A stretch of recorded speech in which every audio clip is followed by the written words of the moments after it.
स्वागत है दोस्तों स्टडी फॉर यूपीएससी में। आज हम लोग कुछ कॉन्स्टिट्यूशनल डॉक्ट्रिन के बारे में पढ़ेंगे जो आने वाला यूपीएससी का जो एग्ज़ाम है 2026 पीटी के लिए ये बहुत ही लाभकारी सिद्ध हो सकता है और साथ ही साथ इससे ना मेंस का भी क्वेश्चन बन सकता है। ठीक है, तो इस तरह से ना लगभग हम 100 से 200 टॉपिक लाने वाले हैं जिससे हम लोगों को यूपीएससी प्रीलिम्स में शायद डायरेक्ट क्वेश्चन देखने को मिल सकता है। ठीक है, नहीं तो मेंस में देखने को मिल सकती है। ठीक है, या फिर कोई स्टेट पीसीएस में देखने को मिल सकती है। तो हम लोग ना एक एक करके देखते हैं। और अभी ये डॉक्ट्रिन जो है ना, कॉन्स्टिट्यूशन डॉक्ट्रिन, लगभग इसमें 10 डॉक्ट्रिन के बारे में पढ़ेंगे। ये पार्ट 1 है। ठीक है, छोटा छोटा वीडियो बना के चलते हैं ताकि बोरिंग भी फील ना हो। ठीक है, तो पहला नंबर डॉक्ट्रिन जो है उसका नाम है आपको डॉक्ट्रिन ऑफ प्लेजर। इसको इच्छा सिद्धांत भी कहा जाता है या सुख का सिद्धांत भी कहते हैं। ठीक है, देखिए होता क्या है। भारतीय संविधान का एक महत्वपूर्ण सिद्धांत है यह, जो बताता है कि सरकारी कर्मचारी या पदाधिकारियों की जो सेवा है वह राजा यानी कि आज के समय में सरकार की इच्छा पर निर्भर करता है। अगर आपसे पूछा जाए कि डॉक्ट्रिन ऑफ प्लेजर क्या है तो बस इतना बताइएगा कि सरकार जो है ना उसी की इच्छा पर किसी भी सरकारी कर्मचारी या पदाधिकारियों की जो नौकरी है वो निर्भर करता है। सिंपल शब्दों में समझे तो किसी सरकारी कर्मचारी का पद पर बने रहना सरकार की इच्छा पर निर्भर करता है, अर्थात सरकार जब चाहे उसे हटा सकती है, जब चाहे रख सकती है। ये डॉक्ट्रिन ऑफ प्लेजर है, ध्यान दीजिएगा। ये मूल रूप में यही है, इसमें कुछ आप बदलाव मत कीजिएगा। ठीक है, अब आगे बढ़ते हैं। ये जो ओरिजिन है ना डॉक्ट्रिन ऑफ प्लेजर का, यह सिद्धांत ब्रिटिश संविधान से लिया गया है। ठीक, तो डॉक्ट्रिन ऑफ प्लेजर का सिद्धांत कहाँ से लिया गया है? तो ब्रिटिश संविधान से लिया गया है। ठीक है, अब देखते हैं कि भारतीय संविधान में इसका प्रावधान क्या है। तो प्रावधान कहाँ है? तो देखिए अनुच्छेद 310 में इसका प्रावधान है। पूछा जाएगा डॉक्ट्रिन ऑफ प्लेजर जो है वह संविधान के किस आर्टिकल में है? तो आर्टिकल 310 में है।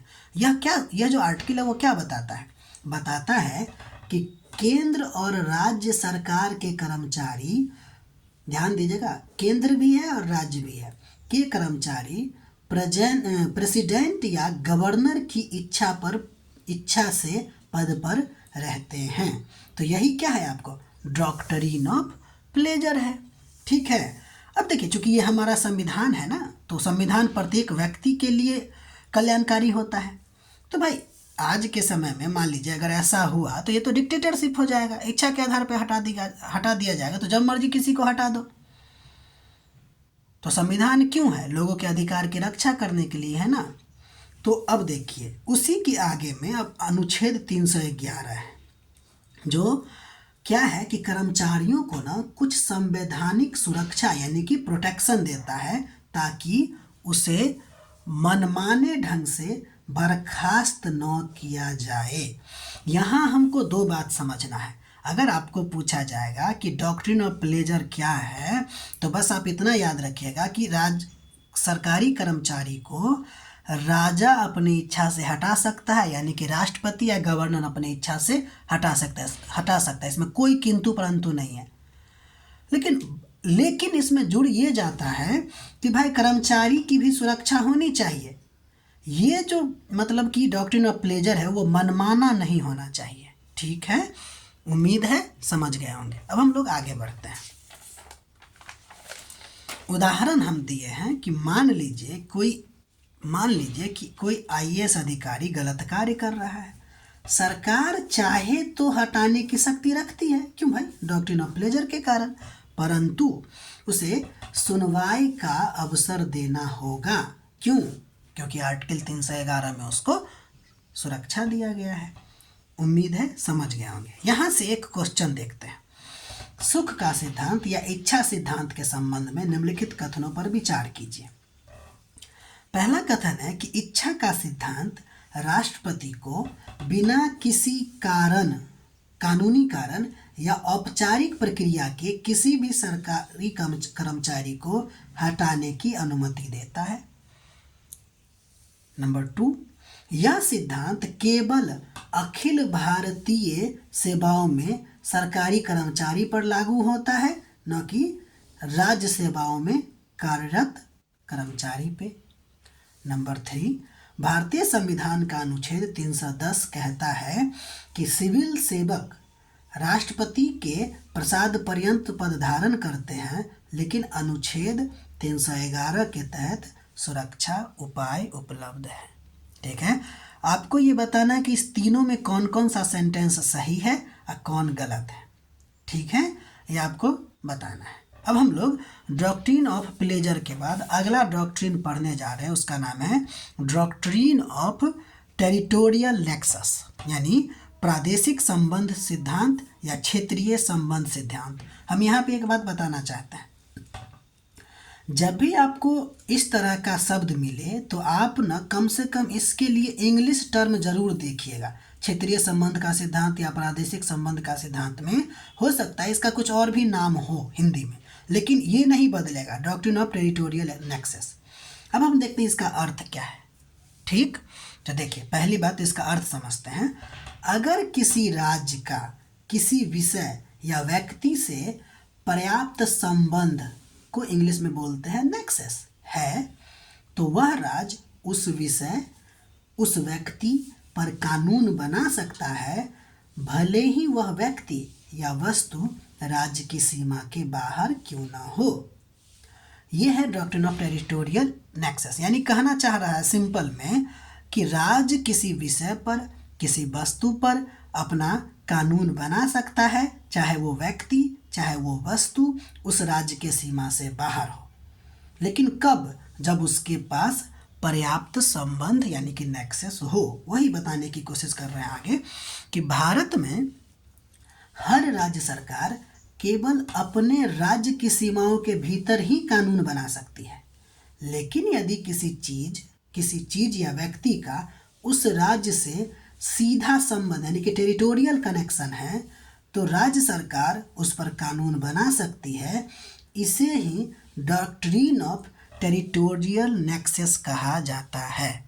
उम्मीद है समझ गए होंगे। अब इसका संवैधानिक आधार देखते हैं कि ये संविधान में कहाँ है।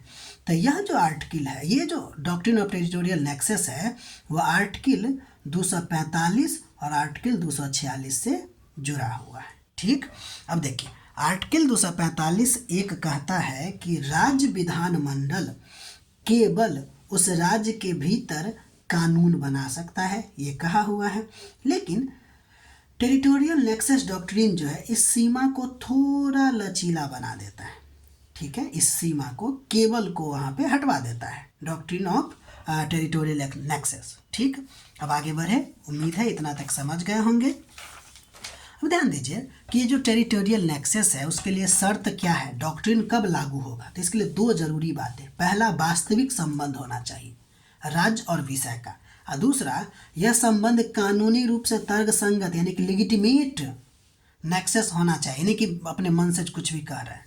उदाहरण समझते हैं, एक स्टेट ऑफ बॉम्बे, उस समय बॉम्बे अभी मुंबई, वर्सेज RMDC केस हुआ था 1957 में। ध्यान दीजिए, पॉइंट वाइज समझते हैं, इससे आपको टेरिटोरियल नेक्सस को समझने में आसानी मिलेगी। जैसे देखिए, एक कंपनी थी मद्रास की, अब तमिलनाडु हो गया है, और उसने बॉम्बे यानी कि अब मुंबई के लोगों से लॉटरी का व्यवसाय करता था। यानी कि यहाँ का मतलब क्या है, एक कंपनी थी तमिलनाडु की और वो बम्बई में व्यवसाय करता था। कौन सा व्यवसाय? लॉटरी का व्यवसाय। बॉम्बे सरकार ने उस पर टैक्स लगा दिया। तो कंपनी कहा कि भाई हम तो बम्बई में है नहीं, तो हम क्यों टैक्स दें, और हम पे आप टैक्स कैसे लगा सकते हैं। तो अब ये केस कोर्ट में गया, तो कोर्ट कहा कि चूंकि कंपनी का व्यवसाय बॉम्बे के लोगों से जुड़ा है, इसलिए राज्य और व्यवसाय में टेरिटोरियल नेक्सस का संबंध है, अतः बॉम्बे सरकार टैक्स लगा सकती है। ठीक है, उम्मीद है आप doctrine of territorial nexus and doctrine of pleasure का सिद्धांत समझ गए होंगे। इस पे आधारित मेंस का क्वेश्चन भी आया है। तो जब हम मेंस का क्वेश्चन प्रैक्टिस कर रहे हैं ना, तो उसमें धीरे धीरे इस सब क्वेश्चन को भी लाएंगे। फिलहाल आप इसको नोट बनाइए, लिखने की कोशिश कीजिए, अच्छा लगे तो कमेंट कीजिए, शेयर कीजिए, ठीक है। बाकी पढ़ते रहिए। इसी तरह हम लोग इम्पोर्टेंट जो प्रीलिम्स के लिए टॉपिक है वो लाते रहेंगे और हम लोगों को फ़ायदा होता रहेगा। तब तक के लिए आप अपना ख्याल रखिए। धन्यवाद।